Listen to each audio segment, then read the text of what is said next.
Hey guys, जय महाकाल, नमस्ते and सत श्री अकाल। Welcome to your channel MP RM. आशा करती हूँ कि आप स्वस्थ होंगे और निरंतर अपने लक्ष्य को प्राप्त करने के लिए प्रयास कर रहे होंगे। तो चलिए स्टार्ट करते हैं घटना चक्र पुनरावलोकन से भारतीय राज्य व्यवस्था। इसके पहले हम कुछ वीडियो अपलोड कर चुके हैं। आज हम पढ़ेंगे राष्ट्रीय प्रतीक, भारतीय राज्य और राज्य क्षेत्र, जो कि हमारे one day exam, SI, railway, constable, पटवारी और जिन भी एग्जाम में जीके आता है उन सभी के लिए ये ज़रूरी है। इनसे रिलेटेड हम क्वेश्चंस भी कंप्लीट करने वाले हैं। और अभी तक आपने हमारे चैनल सब्सक्राइब नहीं किया है गाइस, तो प्लीज़ पहले चैनल सब्सक्राइब करें, वीडियो को लाइक करें, कमेंट करें और अपने प्यारे प्यारे फ्रेंड्स से बोलें कि वो भी कमेंट करें और शेयर करें, लाइक करें। नोट्स। भारतीय प्रतीक। भारतीय झंडा सहित में उल्लेख है कि राष्ट्रीय झंडे के रंग और उसके मध्य में चक्र के मध्य का यथेष्ट वर्णन डॉक्टर राधाकृष्णन द्वारा संविधान सभा में किया गया था। डॉक्टर राधाकृष्णन ने स्पष्ट किया था कि भगवा या केसरी रंग त्याग या निस्वार्थ भावना का प्रतीक होगा। हमारे झंडे के मध्य में श्वेत रंग है, हमें सच्चाई के पथ पर चलने और अच्छे आचरण की प्रेरणा देता है। हरे रंग की पट्टी वनस्पतियों के साथ मिट्टी और हमारे संबंधों को उजागर करती है, जिन पर सभी प्राणियों का जीवन आश्रित है। श्वेत रंग के मध्य में अशोक चक्र धर्म के राज का प्रतीक है। चक्र प्रगति का प्रतीक है, जड़ता प्राणहीनता का प्रतीक है। चक्र शांतिपूर्ण परिवर्तन की गतिशीलता का प्रतीक है। भारत का राष्ट्रीय ध्वज तिरंगा 3 रंगों की पट्टियों में विभाजित आयताकार है। ध्वज की लंबाई और चौड़ाई का अनुपात 3:2 है। सबसे ऊपरी पट्टी में गहरा केशरी रंग साहस और प्रदर्शन को प्रदर्शित करता है। बीच में श्वेत रंग शांति और सच्चाई का प्रदर्शन करता है और सबसे नीचे हरी पट्टी यह उर्वरता और समृद्धि का प्रदर्शन करता है। ध्वज के बीच की पट्टी में एक नीला चक्र है जिसमें 24 तीलियां हैं, जिसका स्वरूप सारनाथ के अशोक के सिंह स्तंभ पर बने चक्र से लिया गया है। यह न्याय का प्रतीक है। पिंगली वेंकैया द्वारा भारतीय राष्ट्रीय ध्वज को तैयार किया गया था। संविधान सभा द्वारा 22 जुलाई 1947 को राष्ट्रीय ध्वज का वर्तमान स्वरूप प्रस्तुत किया गया था और स्वीकारा गया था। भारत का राज चिन्ह सारनाथ स्थित अशोक के सिंह स्तंभ की अनुकृति है। भारत सरकार द्वारा इसे 26 जनवरी 1950 को अपनाया गया था। मतलब ध्वज अपनाया है 22 जुलाई 1947 को, जब भारत आज़ाद हुआ था, और सारनाथ का जो राज्य के चिन्ह है वो अपनाया है हमारा 26 जनवरी 1950 को। इस पर नीचे देवनागरी लिपि में सत्यमेव जयते लिखा है, जो मुंडको उपनिषद से लिया गया है। भारत का राष्ट्रीय गान जन गण मन 24 जनवरी 1950 को संविधान सभा द्वारा आधिकारिक रूप से अंगीकृत किया गया था। इसके गायन की अवधि 52 सेकंड है और 27 दिसंबर 1911 को भारतीय राष्ट्रीय कांग्रेस के कलकत्ता अधिवेशन में इसे पहली बार गाया गया था। यह रविन्द्रनाथ टैगोर द्वारा रचित गीतांजलि से लिया गया है। वंदे मातरम वर्ष 1950 में भारत के राष्ट्रीय गीत के रूप में अंगीकृत किया गया था। राष्ट्रीय गीत वंदे मातरम बंकिम चंद्र चटर्जी द्वारा लिखित उपन्यास आनंद मठ से लिया गया है। इसे 1896 में भारतीय राष्ट्रीय कांग्रेस के अधिवेशन में पहली बार गाया गया था। भारत का राष्ट्रीय कैलेंडर शक संवत पर आधारित 22 मार्च 1957 को अपनाया गया था। चैत माह से इसकी शुरुआत होती है और अंतिम माह फाल्गुन का होता है। इसे ग्रेगोरियन कैलेंडर के साथ अपनाया गया है। सामान्यतः चैत माह की शुरुआत 22 मार्च को होती है, जबकि लीप वर्ष में 21 मार्च को होती है। गंगा की डॉल्फिन वैज्ञानिक नाम प्लेटानिस्टा गैंगिटा, जो कि भारत के राष्ट्रीय जलीय जीव के रूप में स्वीकृत की गई है। भारतीय मोर वैज्ञानिक नाम पावोक्स्टेटस। भारत के राष्ट्रीय पक्षी तथा बाघ वैज्ञानिक नाम पैंथेरा टिग्रिस को भारत के राष्ट्रीय पशु के रूप में स्वीकृति किया गया है। वर्ष 2008 में भारत सरकार द्वारा गंगा नदी को राष्ट्रीय नदी घोषित कर दिया गया। भारत सरकार द्वारा स्वाधीनता दिवस 15 अगस्त, गणतंत्र दिवस 26 जनवरी को और गांधी जयंती 2 अक्टूबर को राष्ट्रीय दिवस के रूप में घोषित कर दिए गए। स्वाधीनता दिवस या स्वतंत्रता दिवस 15 अगस्त को, गणतंत्र दिवस 26 जनवरी को और गांधी जयंती 2 अक्टूबर को राष्ट्रीय दिवस के रूप में घोषित की गई। ध्यान है कि कमल को राष्ट्रीय पुष्प और आम को राष्ट्रीय फल माना गया है। बरगद को राष्ट्रीय वृक्ष के रूप में मान्यता प्राप्त है। केंद्र सरकार द्वारा राज्यसभा में दिए गए उत्तर के अनुसार इस संदर्भ में हालांकि कोई अधिसूचना जारी नहीं की गई है।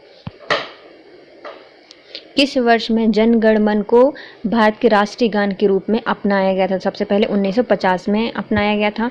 24 जनवरी 1950 को जन गण मन को राष्ट्रीय गान के रूप में अपनाया गया था। संपूर्ण राष्ट्रगान को गाने में 52 सेकंड लगते हैं। संपूर्ण राष्ट्रगान को गाने में कितने सेकंड लगते हैं? 52 सेकंड। भारत शासन द्वारा राजकीय चिन्ह को कब अंगीकृत किया गया था? तो चिन्ह कब अपनाया गया है? तो 26 जनवरी 1950 को यह अपनाया गया था। भारत के संविधान सभा ने राष्ट्रीय ध्वज को सर्वप्रथम कब स्वीकारा था? तो 22 जुलाई 1947 को भारतीय संविधान सभा ने राष्ट्रीय ध्वज को स्वीकृति प्रदान की थी। भारत की संविधान सभा ने अपने चौथे अधिवेशन में चारों दिशाओं में ध्वजाएं फहराई जाती हैं। तो 4 से चौथा अधिवेशन 14 जुलाई 1947 से 23 जुलाई 1947 तक था। इसमें 22 जुलाई 1947 को भारत का राष्ट्रीय ध्वज स्वीकारा गया था। राष्ट्रीय ध्वज के बीच में चक्र में 24 तीलियां हैं और राष्ट्रीय ध्वज की लंबाई चौड़ाई का अनुपात 3:2 है। निम्नलिखित में से कथनों पर विचार कीजिए। भारत की संविधान सभा ने राष्ट्रीय ध्वज का स्वरूप 22 जुलाई 1947 को अपनाया था, तो ये सही है। राष्ट्रीय ध्वज के बीच में चक्र में 21 नहीं 24 तिलियां हैं, तो बी गलत हो जाता है। राष्ट्रीय ध्वज की लंबाई और चौड़ाई का अनुपात 3:2 है, तो ये भी गलत हो जाता है। सिर्फ एक ही सही है, जो कि कितना है? हमारे 22 जुलाई 1947 को अपनाया गया है। भारत की संविधान सभा ने निम्नलिखित में से किस तिथि को राष्ट्रीय ध्वज को अपनाया था? तो राष्ट्रीय ध्वज अपनाया गया था 22 जुलाई 1947 को। 22 जुलाई 1947 को। और कौन सा अधिवेशन था? चौथा अधिवेशन था। भारतीय राष्ट्रीय ध्वज के स्वरूप को किस दिन स्वीकारा गया था? तो 22 जुलाई 1947 को अपनाया गया था। भारत का राष्ट्रीय पशु क्या है? तो भारत का राष्ट्रीय पशु बाघ है। भारत का राष्ट्रीय पशु बाघ पैंथेरा टिग्रिस है। देश में बाघों की घटती संख्या को देखते हुए 1973 में बाघ परियोजना शुरू की गई थी। भारत का राष्ट्रीय पुष्प क्या है? तो कमल है भारत का राष्ट्रीय पुष्प। भारत का राष्ट्रीय पुष्प कमल है, जो कि भारतीय संस्कृति का प्रतीक है। इसका वैज्ञानिक नाम निलंबो न्यूसीफेरा है। भारत का राष्ट्रीय पक्षी क्या है? तो भारत का राष्ट्रीय पक्षी है मोर। भारत का राष्ट्रीय पक्षी मोर है, जिसका वैज्ञानिक नाम पावोक स्टेटस है। ध्यानतलब है कि भारत का राष्ट्रीय वृक्ष बरगद है, राष्ट्रीय पुष्प कमल है और राष्ट्रीय फल आम है। राष्ट्रीय बाग सत्यमेव जयते है, जो कि सारनाथ वाराणसी स्थित अशोक स्तंभ से लिया गया है। भारतीय राष्ट्रीय ध्वज में चक्र किसका प्रतीक है? तो जो भारत के राष्ट्रीय ध्वज में चक्र है वह न्याय का प्रतीक है। राष्ट्रीय ध्वज में सफ़ेद पट्टी के बीच में नीले रंग का चक्र है, जिसका स्वरूप सारनाथ में अशोक के सह स्तंभ से बने चक्र से लिया गया है। इसमें 24 तीलियां हैं, यह न्याय का प्रतीक है। भारत के राष्ट्रीय ध्वज में आरों की कुल संख्या कितनी है, या फिर जो तीलियां हैं वो कितनी हैं? 24 हैं। राष्ट्रीय पंचांग के संबंध में निम्नलिखित में कौन सा कथन सही है? भारतीय राष्ट्रीय पंचांग विक्रम संवत पर आधारित है, तो नहीं, बल्कि शक संवत पर आधारित है। राष्ट्रीय पंचांग को 26 जनवरी 1950 को अपनाया गया था, तो ये भी गलत है, अर्थात दोनों ही गलत हैं। ग्रेगोरियन कैलेंडर के साथ साथ देश भर के लिए शक संवत पर आधारित राष्ट्रीय पंचांग, जिसका पहला महीना चैत है और सामान्य रूप से 365 दिन का होता है, 22 जनवरी 1957 को अपनाया गया था। चैत का पहला दिन संभवतः 22 मार्च को और अधिवर्ष में 21 मार्च को होता है। राज्य एवं संघ राज्य क्षेत्र। भारतीय स्वतंत्रता अधिनियम 1947 के द्वारा दो स्वतंत्र एवं पृथक प्रभुत्व वाले देश भारत और पाकिस्तान का निर्माण किया गया। देशी रियासतों के समक्ष तीन विकल्प प्रस्तुत किए गए थे: भारत में सम्मिलित हों, पाकिस्तान में सम्मिलित हों या फिर स्वतंत्र हों। भारतीय सीमा के अंतर्गत 552 देशी रियासतें थीं, जिनमें से 549 को भारत में शामिल किया गया था, जबकि शेष 3 हैदराबाद, जूनागढ़ और कश्मीर ने भारत में शामिल होने से मना कर दिया था। कालांतर में हैदराबाद को पुलिस कार्यवाही द्वारा, जूनागढ़ को जनमत संग्रह के द्वारा और कश्मीर को विलय पत्र के द्वारा भारतीय संघ में शामिल किया गया। संविधान के तहत भारतीय संघ के राज्यों और क्षेत्रों को 4 भागों में वर्गीकृत किया गया है। भाग ए में वे राज्य आते हैं जहां ब्रिटिश भारत के गवर्नर का शासन होता था।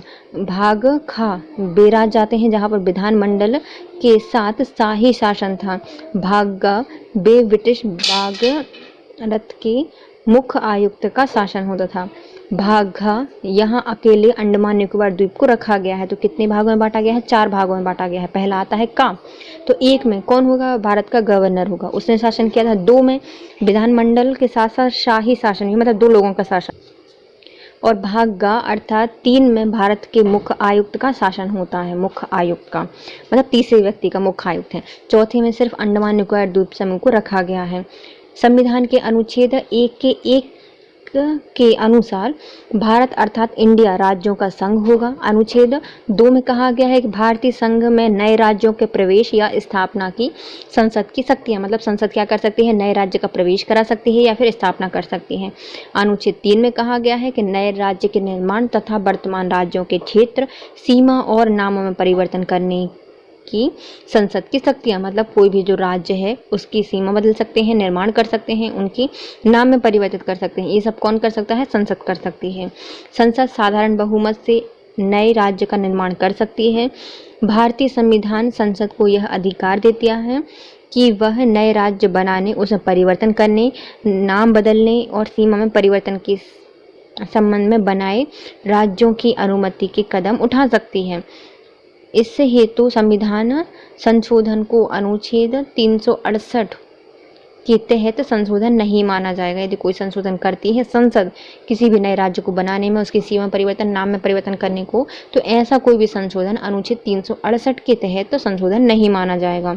वर्तमान में भारतीय संघ में 28 राज्य और 8 संघ राज्य क्षेत्र हैं।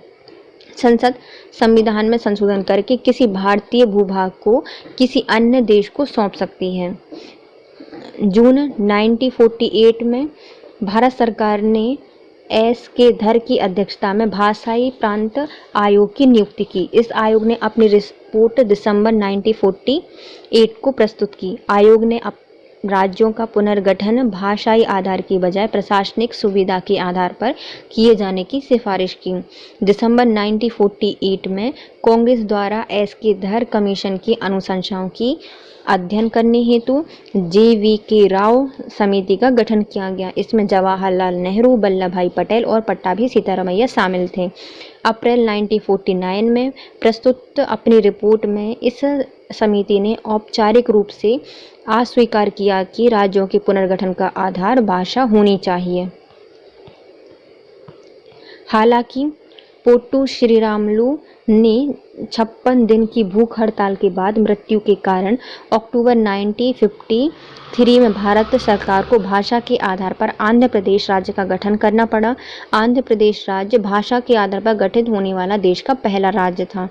स्वतंत्रता के पश्चात फजल अली आयोग की अध्यक्षता में एक राज्य पुनर्गठन आयोग का गठन किया गया और वर्ष 1953 में हुआ। इस आयोग ने 2 अन्य सदस्य KM फणिक्कर और HN कुंजरू थे। इस आयोग की कुछ अनुशंसाओं को राज्य पुनर्गठन आयोग 1956 में लागू कर दिया गया। नए राज्यों का गठन सबसे पहले कौन बना? आंध्र प्रदेश बना, जो कि 1 अक्टूबर 1953 को बना था। फिर आता है गुजरात बना। गुजरात में कैसे होते हैं, थोड़ा जितना एक्सपीरियंस होता है उतने ज़्यादा बुद्धिमान हो जाते हैं। तो बुद्धिमान व्यक्ति कब होगा? 60 के बाद। तो गुजरात में भैया बड़े बड़े लोग हैं, बड़े बड़े आदमी हैं, तो 60। 1 मई 1960 को बना था। फिर नागालैंड, नाग मतलब कैसे बोलता है, घूम गोल गोल घूमता है, पहले 6 में घूमेगा फिर 3 में घूमेगा, तो 63 में नागालैंड। हरियाणा में 66 में बनाया गया। हरियाणा कब बना? 66 में बना, 1 नवंबर 1966 में। हिमाचल प्रदेश 25 जनवरी 1971 में। हिमाचल प्रदेश हिम की छाया में, तो हिमाचल प्रदेश 25 जनवरी 1971 में बना। मेघालय 21 जून 1972 में बना। मणिपुर ये भी 21 जनवरी 1972 में। त्रिपुरा 21 जनवरी 1972 में। तो 1972 में मतलब 7-2, तो 72 में कितने राज्य बने हैं? 3 राज्य बने हैं, मेघालय, मणिपुर और त्रिपुरा। मेघालय, मणिपुर और त्रिपुरा। फिर आता है सिक्किम, ये 16 मई 1975 में आया। 16 मई 1975 में सिक्किम बना। मिजोरम, तो सिक्किम कब बना है? 15 मई 16 मई 1975 में बना सिक्किम। फिर आता है मिजोरम और अरुणाचल प्रदेश, इनको भी साथ साथ बनाया गया था, तो 87 में बनाया गया था। 1987 में मिजोरम और अरुणाचल प्रदेश दोनों बने। और 20 फरवरी को, तो 20 फरवरी 1987 को मिजोरम और अरुणाचल प्रदेश बने। उसके साथ कुछ दिन बाद ही 30 मई 1987 को गोवा बना। फिर 3 राज्य फिर से इकट्ठे बने हैं, छत्तीसगढ़, उत्तराखंड और झारखंड। ये बने हैं कब? 2000 में। लेकिन पहले 36 उत्तर झार, तो 36 1 नवंबर 2000 को, उत्तराखंड 9 नवंबर 2000 को और झारखंड 15 नवंबर 2000 को। फिर आता है तेलंगाना, ये बना है 2 जून 2014 को, 2 जून 2014 को। चलिए हम नए राज्यों को फिर से देखते हैं कि किनका गठन कब किया गया। पहले आता है गुजरात, तो 1960 में बना है गुजरात और 1 अक्टूबर को। फिर आता है आंध्र प्रदेश, सबसे पहले आंध्र प्रदेश बना था, तो 1 अक्टूबर 1953 को बना था आंध्र प्रदेश, भाषा के आधार पर गठित होने वाला पहला राज्य। नागालैंड 1963 में बना था 1 दिसंबर को। हरियाणा 1966 में बना था 1 नवंबर को। हिमाचल प्रदेश 1971 को बना 25 जनवरी को। मेघालय, मणिपुर और त्रिपुरा ये तीनों ही 72 में बने हैं और 21 जनवरी के दिन बने हैं। सिक्किम 1975 में 16 मई को बने हैं। मिजोरम और अरुणाचल प्रदेश 1987 बने 20 फरवरी को। गोवा, छत्तीस उत्तर झार और गोवा, अरुणाचल प्रदेश और मिजोरम एक साथ बने थे 1987 में। 36 उत्तर झार, तो पहले छत्तीसगढ़ 1 नवंबर को, उत्तराखंड 9 नवंबर को, झारखंड 15 नवंबर को और तेलंगाना 2 जून 2014 को। अब आते हैं इनसे रिलेटेड प्रश्न। संविधान में हमारे राष्ट्र का उल्लेख किन नामों से किया गया है? तो भारत को भारत और इंडिया कहा गया है भारतीय संविधान में। संविधान में हमारे राष्ट्र का उल्लेख 2 नामों से किया गया है, जिसमें भारत और इंडिया के रूप में किया गया है। अनुच्छेद 1 में उल्लेख किया गया है कि भारत अर्थात इंडिया राज्यों का एक संघ होगा। भारत के संविधान के प्रथम अनुच्छेद के अनुसार भारत क्या है? संविधान में भारत को कहा गया है कि भारत राज्यों का एक समूह है, तो राज्यों का यूनियन।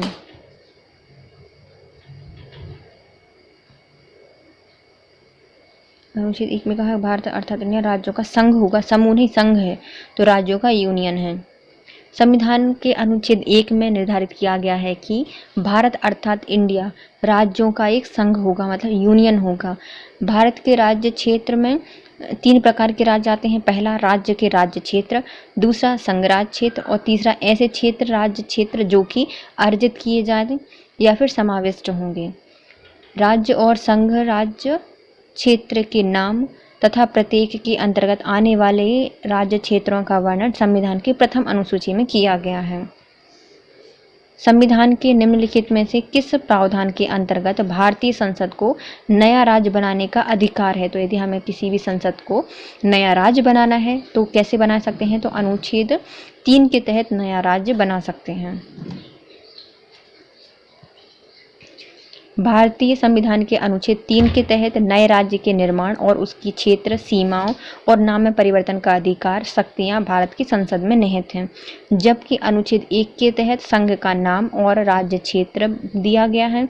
अनुच्छेद 2 में भारतीय संघ के नए राज्य के प्रवेश और स्थापना की शक्ति संसद को प्रदान की गई है और नया राज्य बनाने के लिए अनुच्छेद 3 जोड़ा गया है। की निर्माण करने के लिए। नए राज्य की गठन की शक्तियाँ किनके पास है? तो नए राज्य की गठन करने की शक्तियाँ संसद के पास हैं। भारत के संविधान के अंतर्गत निम्नलिखित में से किसको राज्यों की सीमा में परिवर्तन करने की शक्तियाँ हैं? तो संसद को राज्यों की सीमा में परिवर्तन करने का अधिकार है। एक राज्य को संघ में सम्मिलित करने या फिर नए राज्य को स्थापना करने की कार्यपालिका शक्ति किसमें प्राप्त होती है? तो किसी एक राज्य को संघ में मिलाने की या नए राज्य को स्थापित करने की शक्ति संसद के पास होती है। भारतीय संघ के अंतर्गत किसी राज्य को मिलाने का अधिकार किसके पास है? तो नए राज्य को मिलाने का अधिकार संसद को है। निम्नलिखित में से कौन सा कथन नए राज्य के निर्माण के बारे में सही नहीं है? मतलब नया राज्य बनाना है तो कौन सा नियम इसमें लागू नहीं होगा? संसद विधि द्वारा एक नए राज्य का निर्माण कर सकती है, तो ये सही है। संसद क्या करेगी? विधि बनाएगी और नए राज्य का गठन करेगी। इस प्रकार की विधि में संशोधन की पहली अनुसूची और चौथी अनुसूची में संशोधन का प्रावधान किया गया है। तो ये भी सही है कि पहली अनुसूची में सुधार करने पड़ेंगे और चौथी अनुसूची में संशोधन करना पड़ेगा। इस प्रकार की विधि को अनुच्छेद 368 के प्रयोजन के लिए संविधान संशोधन नहीं समझा जाएगा। अर्थात सी गलत है, इनने बोला है समझा जाएगा लेकिन नहीं समझा जाता। तीसरा गलत हो गया। चौथा पढ़ लेते हैं। इस प्रयोजन के लिए विधेयक संसद में तब तक पुनर्स्थापित नहीं किया जा सकता जब तक कि उससे राज्य के विधानमंडल को निर्दिष्ट नहीं किया जाएगा। इसमें क्षेत्र और सीमाओं और नाम पर प्रभाव पड़ता है। तो ये भी सही है। नए राज्य के निर्माण के लिए विधि हेतु अनुच्छेद 368 के तहत विशेष प्रक्रिया संविधान संशोधन प्रक्रिया नहीं अपनाई जाती। अर्थात संसद है साधारण बहुमत से नए राज्य का गठन या निर्माण कर सकती है। अर्थात संविधान के अनुच्छेद 4(2) के अनुसार इस प्रकार की विधि अनुच्छेद 368 के प्रयोजन के लिए संविधान का संशोधन नहीं समझी जाती। एक नए राज्य बनाने में संसदीय संशोधन के लिए कौन सा बहुमत चाहिए होता है? तो जब भी कोई नया राज्य बनाना है तो कौन सा संवैधानिक संशोधन होगा? साधारण संशोधन से हो जाता है। साधारण संशोधन से भारत में एक नए राज्य सृजित करने वाले विधेयक को पारित होना अनिवार्य होता है। तो भारत में एक नए राज्य बनना है, सृजित होना है, तो उसके लिए विधेयक को पारित करना होगा। कहाँ पर? तो संसद में साधारण बहुमत द्वारा नए राज्य को सृजित करने के लिए विधेयक को पारित करना होगा। कथन ए, भारत संघ नहीं है।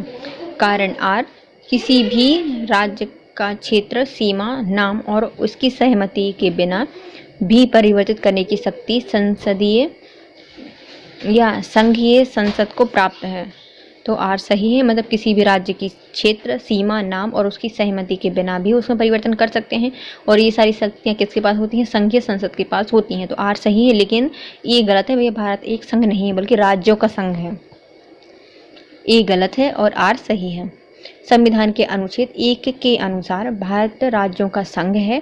किसी राज्य के क्षेत्र, सीमा, नाम में परिवर्तन हेतु राज्य के विधानमंडल का विचार प्रकट करना अनुच्छेद 3 के परंतुक के तहत अपेक्षित है, किंतु इस संदर्भ में राज्य विधानमंडल के विचार संसद पर बाध्यकारी नहीं होते। अतः संसद बिना राज्यों की सहमति के भी ऐसा कर सकती है।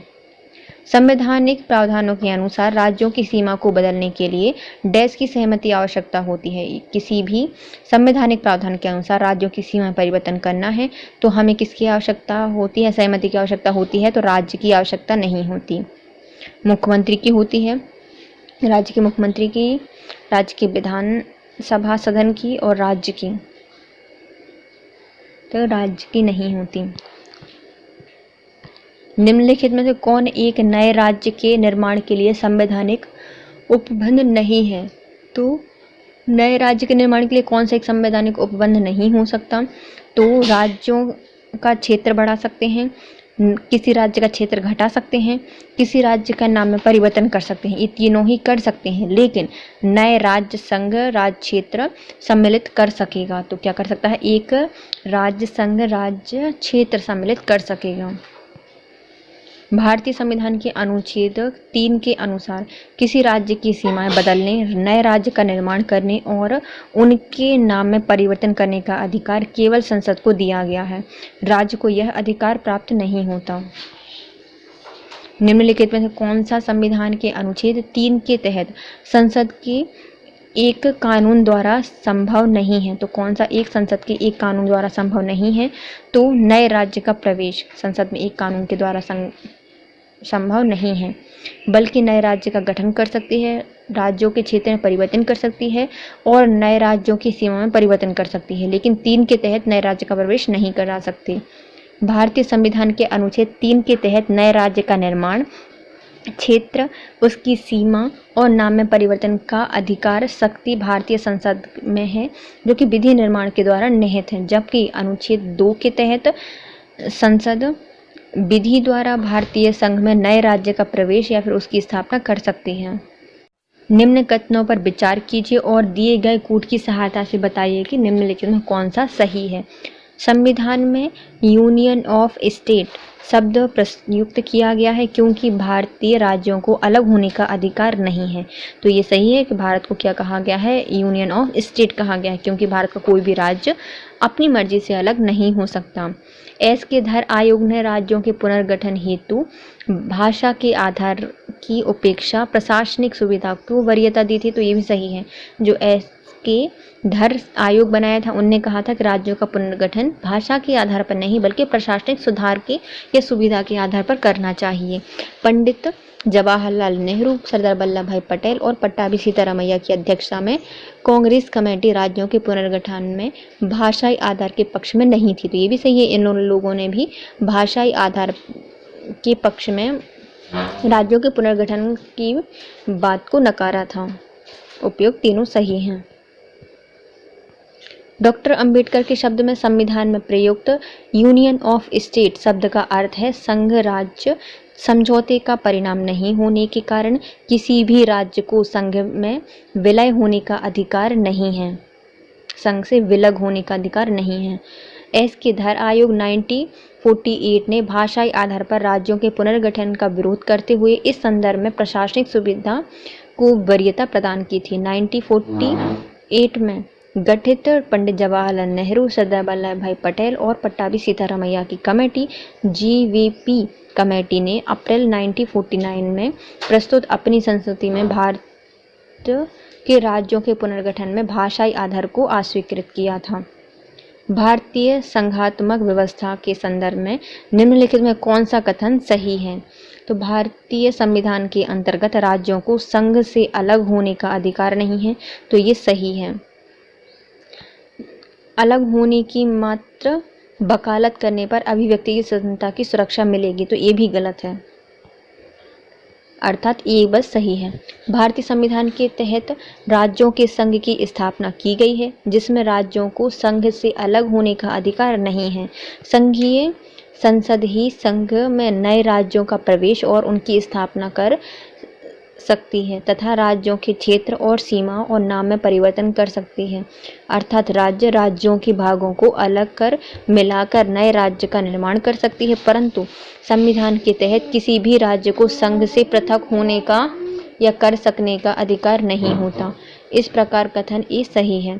संविधान के अनुच्छेद 19(1) के तहत किसी भी नागरिक को वाक स्वतंत्रता, अभिव्यक्ति स्वतंत्रता का मूल अधिकार प्राप्त है, परंतु इसे अधिकार के प्रकार पर भारत की प्रभुता, अखंडता और राज्य की सुरक्षा, विदेशी राज्यों के साथ मैत्रीपूर्ण संबंध, लोक व्यवस्था, शिष्टाचार और सदाचार के हितों में और न्यायालय अवमान्य, मानहानि,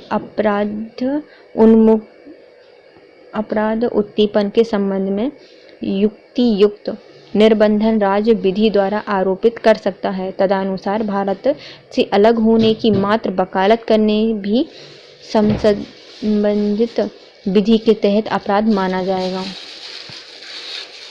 राज्य पुनर्गठन आयोग ने 1 नवंबर 1956 को कितने राज्य और कितने संघ राज्य बनाने के लिए सिफारिश की थी? तो 14 राज्य और 6 संघ राज्य क्षेत्रों की सिफारिश की थी।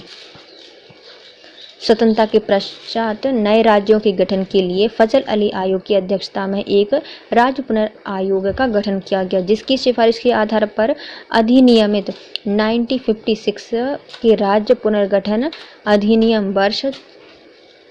अधिनियम के द्वारा 14 राज्य और 6 संघ राज क्षेत्र स्थापित किए गए। आंध्र प्रदेश स्वतंत्रता के पश्चात भाषा के आधार पर गठित हुआ और 1 अक्टूबर 1953 में पहला राज्य था जो कि भाषा के आधार पर गठित हुआ था। 1956 में राज्य पुनर्गठन अधिनियम द्वारा कितने राज्य और संघीय क्षेत्रों की स्थापना की व्यवस्था की गई थी? तो 6 संघीय क्षेत्र और 14 राज्य। भारत में कितने राज्य और संघीय प्रदेश हैं? तो भारत में वर्तमान में 28 राज्य और 8 केंद्र शासित प्रदेश हैं, जो कि ऑप्शन में कहीं नहीं है। प्रश्न के अनुसार प्रथम अनुसूची के अनुसार भारत में 28 राज्य और 7 संघ राज्य क्षेत्र थे। फिर 2 जून 2014 को तेलंगाना राज्य के गठन के पश्चात भारत में 29 राज्य और 7 केंद्र शासित प्रदेश हो गए। पुनः जम्मू कश्मीर और लद्दाख को संघ राज्य क्षेत्र घोषित किए जाने के उपरांत 28 राज्य और 9 केंद्र शासित या संघ राज्य क्षेत्र हो गए। तत्पश्चात दादर नागर हवेली और दमन द्वीप के एकीकरण के पश्चात संघ राज्य क्षेत्र की संख्या 26 जनवरी 2020 को 8 हो गई। अतः वर्तमान में 28 राज्य और 8 संघ राज्य क्षेत्र हैं। तेलंगाना राज्य बन जाने के पश्चात भारत में राज्यों की संख्या कितनी हो गई थी? तो इनकी संख्या हो गई थी 29 हो गई थी। 2 जून 2014 में तेलंगाना राज्य के गठन के बाद भारत में राज्यों की संख्या 29 हो गई थी, लेकिन जम्मू कश्मीर राज्य के 2 संघ राज्य क्षेत्रों में विभाजित के पश्चात राज्यों की वर्तमान संख्या 28 हो गई है और दादर नागर हवेली और दमन द्वीप के विलय के बाद राज्य क्षेत्रों की संख्या 8 हो गई। भारत में कितने संघ शासित प्रदेश हैं? तो वर्तमान में 8 संघ शासित प्रदेश हैं। निम्नलिखित में से कौन संघ राज्य क्षेत्र नहीं है? तो अंडमान निकोबार द्वीप समूह है, दमन द्वीप है, पुडुचेरी है, लेकिन गोवा राज्य है। भारत के संविधान की पहली अनुसूची में राज्य और संघ राज्य क्षेत्रों का उल्लेख किया गया है। इस अनुसूची में गोवा एक राज्य है। किसी राज्य की राजधानी का नाम स्वतंत्रता प्राप्ति के बाद अभी तक नहीं बदला है? तो ऐसे कौन सी राज्य की राजधानी है जो कि स्वतंत्रता के पश्चात भी अभी तक नहीं बदली है? तो ऑप्शन में ही नहीं है, क्योंकि मध्य प्रदेश का क्वेश्चन है। स्वतंत्रता प्राप्ति के बाद आंध्र प्रदेश की राजधानी हैदराबाद का नाम बदल दिया गया है। नहीं, अभी नहीं बदला है, हैदराबाद का नाम नहीं बदला है। 2 जून 2014 को तेलंगाना राज्य के निर्माण के बाद अगले 10 वर्षों से अनाधिक अवधि तक हैदराबाद के आंध्र प्रदेश और तेलंगाना की संयुक्त राजधानी बने रहने का प्रावधान आंध्र प्रदेश पुनर्गठन अधिनियम 2014 के तहत किया गया है। इस अवधि के बाद आंध्र प्रदेश की नई राजधानी होनी थी। वर्ष 2020 में आंध्र प्रदेश विधानसभा द्वारा पारित अधिनियम के तहत यहाँ 3 राजधानियाँ अमरावती जो कि एक विधायी राजधानी, विशाखापट्टनम कार्यकारी राजधानी और कुर्नूल एक न्यायिक राजधानी का प्रावधान किया गया है। परंतु नवंबर 2021 में राज्य सरकार द्वारा की गई घोषणा के अनुसार अभी अमरावती ही आंध्र प्रदेश की एकल राजधानी होगी। तमिलनाडु की राजधानी मद्रास का आदतन नाम चेन्नई है। पश्चिम बंगाल की राजधानी कलकत्ता का नाम कोलकाता हो गया है और केरल की राजधानी का नाम त्रिवेंद्रम का आदि नाम तिरुवनंतपुरम है। नई दिल्ली क्या है? तो नई दिल्ली एक केंद्र शासित प्रदेश है। संविधान की पहली अनुसूची के अनुसार नई दिल्ली एक संघ राज्य क्षेत्र है। किस संविधान संशोधन के द्वारा नई दिल्ली को राष्ट्रीय राजधानी क्षेत्र का दर्जा दिया गया था? तो 69 के द्वारा 69वां संविधान संशोधन के द्वारा दिल्ली को राष्ट्रीय राजधानी क्षेत्र घोषित किया गया था। 69वां संविधान संशोधन अधिनियम 1991 के द्वारा देश की राजधानी दिल्ली को संघ राज्य क्षेत्र की श्रेणी में कायम करते हुए इसके लिए एक विधानसभा मंत्रिपरिषद का उपबंध किया गया है। साथ ही संविधान के अनुच्छेद 239 के तहत संघ राज्य क्षेत्र दिल्ली को राष्ट्रीय राजधानी क्षेत्र NCR का दर्जा भी दिया गया है। भारत के संविधान के अनुच्छेद 240 के अंतर्गत केंद्र संघ राज्य क्षेत्रों के लिए विनियमन बनाने की राष्ट्रपति की शक्ति के संदर्भ में निम्नलिखित में कौन सा युग्म सही नहीं है? तो 340 में कौन सा सही नहीं है? तो 340 से 1 के का में दिया गया है कि अंडमान निकोबार द्वीप समूह, 1 के खा में दिया गया है लक्षद्वीप, और 340 1 के गा में दिया गया है दमन और द्वीप, लेकिन 340 1 के घा में पुडुचेरी नहीं दी गई है।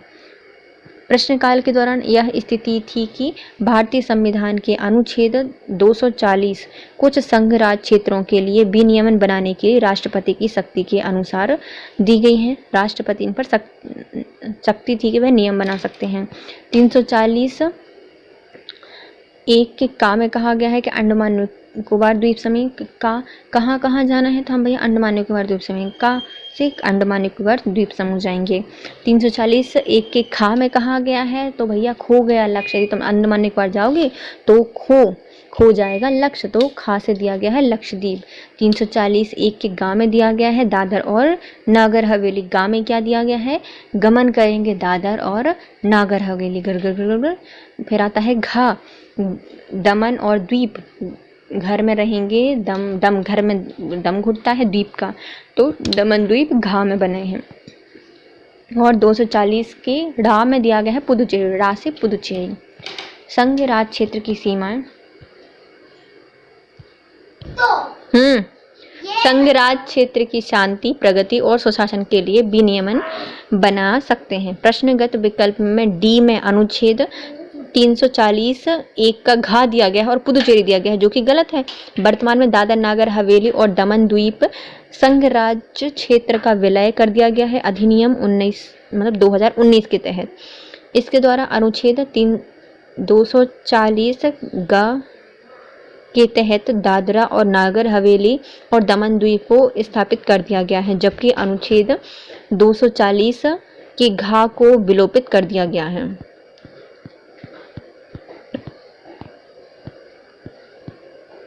निम्न कथनों में से कौन सा एक गलत है? गोवा को 1987 में पूर्ण राज्य का दर्जा दिया गया था, तो ये सही है कि गोवा को 1987 में पूर्ण राज्य का दर्जा दिया गया था। द्वीप खंबात की खाड़ी में एक टापू है, तो ये भी सही है। दमन और द्वीप को भारतीय संविधान में 56वें संविधान संशोधन द्वारा गोवा से अलग कर दिया गया था, तो ये भी सही है कि दमन द्वीप को 56वें संविधान संशोधन के द्वारा गोवा से अलग कर दिया गया था और गोवा को एक नए राज्य का दर्जा दिया गया था 1987 में। दादर नागर हवेली को वर्ष 1954 तक पुर्तगाली शासन के अधीन में था, ना कि फ्रांसीसी। अंतर्राष्ट्रीय न्यायालय में भारत के पक्ष में निर्माण के पश्चात दादर नागर हवेली को भारत में मिला लिया गया और इससे ये सही होता है। सिक्किम राज्य का दर्जा कब मिला था? सिक्किम को राज्य का दर्जा मिला था 35वें संविधान संशोधन के अंतर्गत। 35वें संविधान संशोधन 1974 के द्वारा सिक्किम को भारत में सहयुक्त राज्य के रूप में सम्मिलित किया गया। 36वें संविधान संशोधन 1975 द्वारा सिक्किम को 22वां राज्य बना दिया गया और पूर्ण राज्य का दर्जा दिया गया। निम्नलिखित संविधान संशोधन में से किसके द्वारा सिक्किम को विधिवत भारत संघ के एक पूर्ण राज्य के रूप में सम्मिलित किया गया है? तो किस संविधान संशोधन के द्वारा सिक्किम को एक विधिवत भारत संघ के एक पूर्ण राज्य का दर्जा दिया गया है? तो 36वें संविधान संशोधन के द्वारा 1975 में। बिहार को काटकर एक पृथक वनांचल राज्य बनाना संभव है? तो राज्य विधानमंडल में कानून पारित करके, राज्यपाल द्वारा अध्यादेश को पारित करके, संवैधानिक औपचारिकता को समाप्त करके, उपयुक्त में से कोई नहीं। तो उपयुक्त में से कोई नहीं। राज्यों का निर्माण करने का अधिकार अनुच्छेद 3 के अनुसार संसदीय संसद का होता है, मतलब संघीय संसद को होता है। अतः बिहार को काटकर पृथक वनांचल राज्य का बनाना संसद के प्रावधानों द्वारा ही संभव हो सकता है। अतः अभिष्ट विकल्प डी होगा सही। निम्नलिखित राज्यों के कथन पर विचार कीजिए और उन्हें कालानुक्रम में व्यवस्थित कीजिए। तो हमें सबसे पहले कौन बना था? तो सबसे पहले बना था हमारा हरियाणा। कब बना था? 1966 में। उसके बाद कौन बना? गोवा बना था 1987 में। चलिए हम देखते हैं। सबसे पहले बना था गोवा, है ना, इन्हें हमें कालानुक्रम में व्यवस्थित करना है, इसको सही विकल्प को चुनना है। तो गोवा बना था हमारा 30 मई 1987 को। उससे पहले कौन बन गया था? हरियाणा बन गया था, जो कि 1 नवंबर 1966 को बना था। गोवा उसके बाद बना 1987 को। तेलंगाना सबसे लास्ट में बना है 2014 में, 2 जून 2014 को। और झारखंड 15 नवंबर 2000 को बना। निम्नलिखित राज्यों का निर्माण के अनुसार कालानुक्रम बताइए और अंत में दिए गए कूट का प्रयोग कीजिए। छत्तीसगढ़, उत्तर झार और अरुणाचल प्रदेश और सिक्किम, है ना। सिक्किम कब बना है? तो सिक्किम बना था अपना 75 में। झारखंड कब बना है? तो 2000 में बना है। 36 सबसे पहले बना था झारखंड से पहले, तो 36 के पहले लगा दो भैया अपना। झारखंड के पहले छत्तीसगढ़, तो ऑप्शन बी सही है। और अरुणाचल प्रदेश सिक्किम के बाद बना था। तो देखो आंध्र प्रदेश कब बना था? सबसे पहले आंध्र प्रदेश बना था 1953 को। फिर आता है राजस्थान 1956 को। और 56 को ही कौन बना? मध्य प्रदेश ही बना था। महाराष्ट्र 1960 को महाराष्ट्र बना और गुजरात बना। नागालैंड 1963 को बना था। हरियाणा 1966 को बना था। हिमाचल प्रदेश 1971 को बना। मेघालय 1972 को बना था। त्रिपुरा और मिजोरम ये तीनों भी 1972 में बने थे। फिर आता है सिक्किम 1975 में बना। अरुणाचल प्रदेश 1987 में बना। छत्तीसगढ़ 2000 में बना। फिर उत्तराखंड बना। फिर झारखंड बना। नीचे दिए गए राज्यों को भारत संघ के संपूर्ण राज्य का दर्जा प्राप्त होने के सही कालानुक्रम में लगाइए। नागालैंड कब बना था? 1963 में बना था। हरियाणा 1966 में बना था। सिक्किम 1957 में बना। और अरुणाचल प्रदेश 1987 के टाइम पे बना था। छत्तीसगढ़ राज्य स्वरूप में कब आया था? तो 1 नवंबर 2000 को छत्तीसगढ़ मध्य प्रदेश से अलग हुआ था। उत्तराखंड राज्य की स्थापना कब हुई थी? 2000 में हुई थी, छत्तीसगढ़ के बाद। छत्तीसगढ़ 1 नवंबर को आया था, उत्तराखंड 9 नवंबर को आया था।